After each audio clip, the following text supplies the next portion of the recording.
are responsible, though, for our involvements in them. Suicide shocks and startles because it compels us to confront our own shadow selves and dread of death. Suicide is the paradigm of our stubborn independence from everybody else. As such, suicide is selfishness.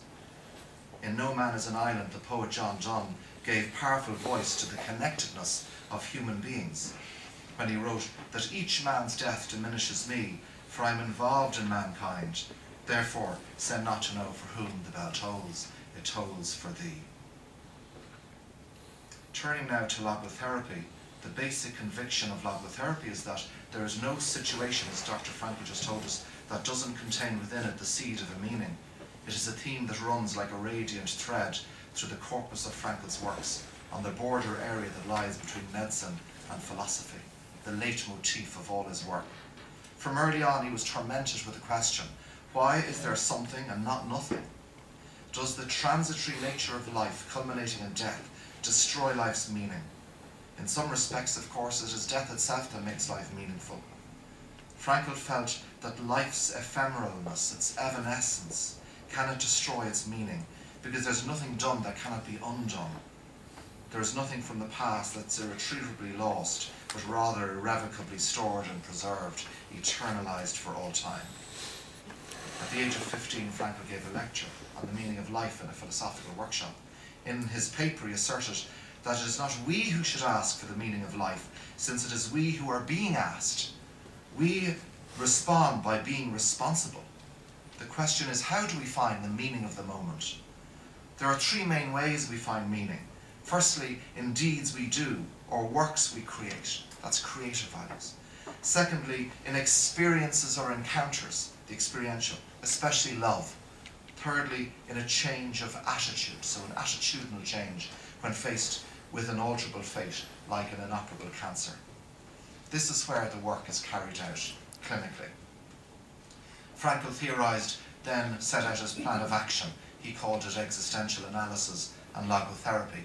It was formed and forged in the crucible of his own soul, tested and consolidated in the concentration camps of Dachau and Auschwitz amid the barbed wire brutality, the unspeakable horror of the Holocaust.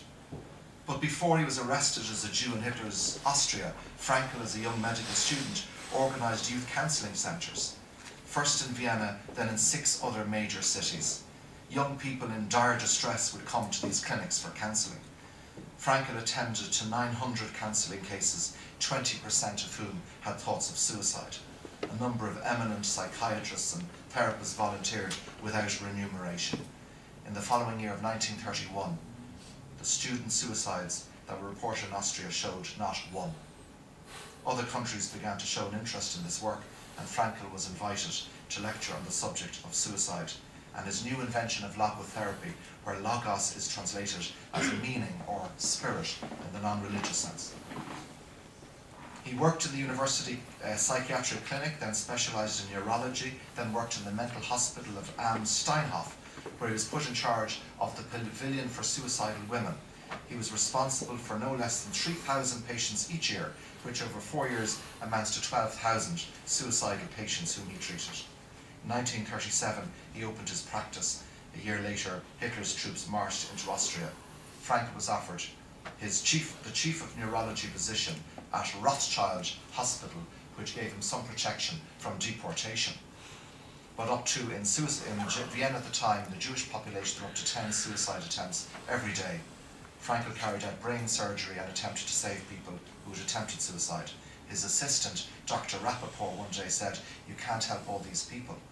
And then she herself attempted suicide, was taken to Frankl's department, he restored her to life, and eventually she too would be deported to Auschwitz. This is what Frankl says about suicide during his stay in the Rothschild, quote, "I do respect the decision of people to end their lives, but I also wish others respect the principle that I have to save lives as long as I am able. I broke this principle once only. An older married couple had attempted double suicide and were brought to Rothschild. The wife had died and the husband was dying. I was asked whether I should attempt to save him. I didn't find it in my heart to do so. When I asked myself if I could justify calling the man back to life, just so he could attend the funeral of his wife. There are also people who know they are incurably ill and have not long to live. But this suffering can give them a chance, an ultimate possibility to actualize themselves for the good. One must show them with utmost caution and care this fundamental possibility. That said, such heroism may be demanded only of oneself, never of another.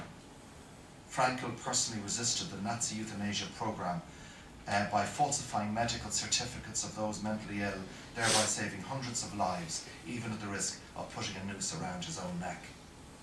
He married a nurse called Tilly. 9 months later they were in Theresienstadt, then Auschwitz, followed by Turkheim.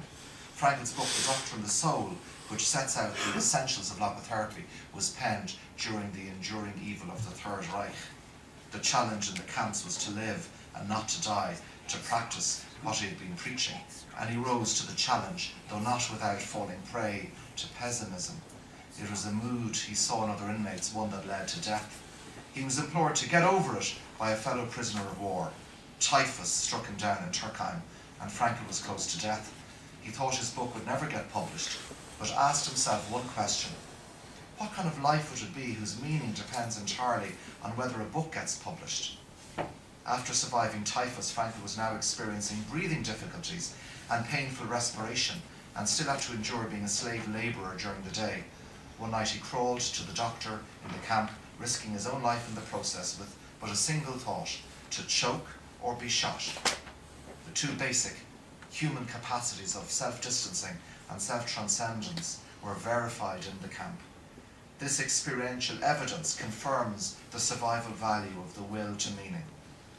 Suicide or survival, but survival for what? Frankl sees the human being as someone who can go out beyond his mere ego to something greater than himself, be it a cause to serve, a deed to do, a task to accomplish, or a person to love in their awe-inspiring uniqueness. Frankl found that those who were oriented to the future, towards a meaning that waited and wanted to be fulfilled, were more likely to survive. In his autobiography he wrote, "I am convinced that I owe my survival, amongst other things, to my resolve to reconstruct that lost manuscript." And so on his 40th birthday, he rewrote the whole thing on small, stolen SS forms. "I survived," he said. Yes, he did. But his father died in his arms in the camps, as did his mother and brother. One sister managed to emigrate to Australia, and as Gay said, his wife, his beautiful wife, survived, only to die a few months after liberation. Frankl survived, prisoner number 119104.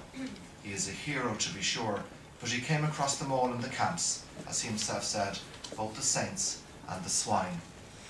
After the war, Frankl asserted that there is no such thing as collective guilt, that all suffering is relative, that there were some dreadful Jews and some decent Nazis, that there is no master race, only two classes of men, the decent and the indecent, but by far the latter is in the ascendancy. When Frankl learned his wife had perished, he poured out his grief on the shoulders of a dear friend, Professor Potzel, who feared for Frankl's life, worried that he might commit suicide, a firm friend and member of the Nazi Party. Frankl struggled to find meaning in their deaths and in his own survival. He buried himself in work. Words gushed out of his mouth as he paced his room feverishly, dictating what would become his bestseller, From Death Camp to Existentialism, published in English as Man's Search for Meaning. He wrote, "Now and then I see it still, I collapsed into a chair, weeping. He hadn't got over his slow dying." This was a book that was read in the refectory of a Trappist order, while a professor of philosophy gave his students this assignment: what would Socrates and Frankl have to